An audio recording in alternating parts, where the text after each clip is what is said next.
If you look back over the first 3 phases of the Marvel Cinematic Universe, Iron Man, The Incredible Hulk, Iron Man 2, Thor, Captain America, The First Avenger, The Avengers, Iron Man 3, Thor The Dark World, Captain America The Winter Soldier, Guardians of the Galaxy, Avengers Age of Ultron, Ant-Man, Captain America Civil War, Doctor Strange, Guardians of the Galaxy Volume 2, Spider-Man Homecoming, Thor Ragnarok, Black Panther, Avengers Infinity War, Ant-Man and the Wasp, Captain Marvel, Avengers Endgame, and Spider-Man Far From Home. That's 23 films.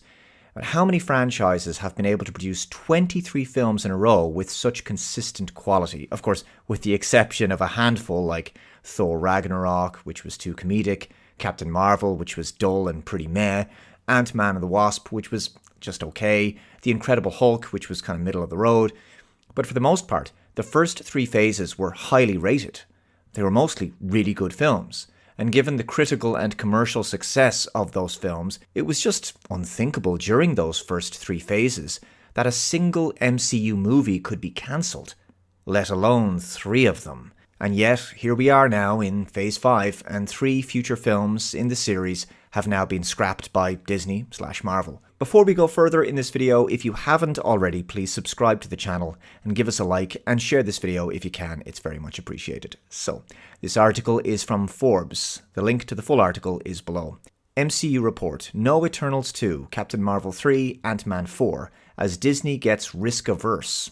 At this point, I think that's a very, very good idea, considering the commercial and critical failures of Ant-Man and the Wasp: Quantumania and the Marvels. Disney has previously been thought to be scaling back the MCU, which has recently become overloaded with underperforming films in theaters and vastly expensive shows on Disney+. For example, Secret Invasion, a truly appalling series.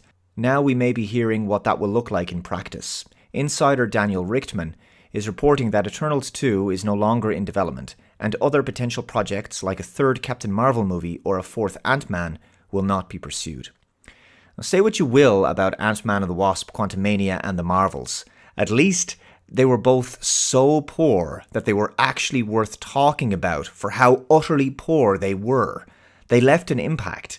It might have been a negative impact, but an impact nonetheless. But the Eternals film was so incredibly bland, it was just forgettable. It's like Shang-Chi and the 12 Golden Rings. You have to be reminded that those films actually exist. Actually, Dave, it was called Shang-Chi and the Legend of the 10 Rings, not Shang-Chi and the 12 Golden Rings. Oh my god, how could you make that mistake? Just delete your channel already. Unsubbed. Maximum unsubbed. See, that's exactly what I mean. I couldn't even remember the correct name of that film. Of course, it's not just cancellations of MCU films that have been happening lately, but major reshoots have become par for the course, as well as release dates being pushed back, such as next year's Captain America: Brave New World. You expect a franchise to go downhill a bit eventually. After so many years, you totally understand if a drop in quality was to happen and for box office performances to decline. But because Disney went the way they did and made the decisions they made with their films, the Marvel Cinematic Universe's creative and financial decline has been steep, and it's happened alarmingly fast. Let me know your thoughts on this in the comments below. Thank you very much for watching. Take care, and I'll see you next time. Bye-bye. The Dave Cullen Show is made possible by you, my generous subscribers. If you'd like to support my work, head on over to my Subscribe star, linked below in the description box, and for a pledge of as little as $1 per month, you can help to keep the show going. I'm also doing one-to-one monthly subscriber chats. Thanks again. Take care.